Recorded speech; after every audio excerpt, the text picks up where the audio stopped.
ദൈവത്തിന് സ്തുതിയും ഞങ്ങളുടെ മേലും നിങ്ങളുടെ മേലും തൻ്റെ കാരുണ്യത്തിനുണ്ടായിരിക്കട്ടെ.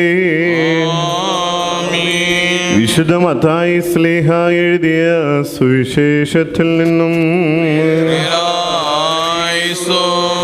വെള്ളിയാഴ്ച കഴിഞ്ഞ് പിറ്റേ ദിവസം പ്രധാനാചാര്യന്മാരും പരീശന്മാരും പീലാത്തോസിന്റെ അടുക്കൽ ചെന്നുകൂടി അവനോട്, പ്രഭു, ആ വഞ്ചകൻ ജീവിച്ചിരിക്കുമ്പോൾ 3 ദിവസം കഴിഞ്ഞിട്ട് താൻ ഉയർക്കുമെന്ന് പറഞ്ഞതായി ഞങ്ങൾ ഓർക്കുന്നു.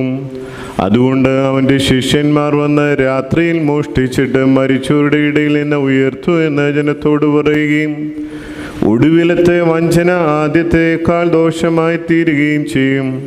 അത് സംഭവിക്കാതിരിക്കുവാൻ 3 ദിവസം വരെ കല്ലറ ഭദ്രമായി സൂക്ഷിക്കുവാൻ കൽപ്പന കൊടുക്കുക എന്ന് പറഞ്ഞു.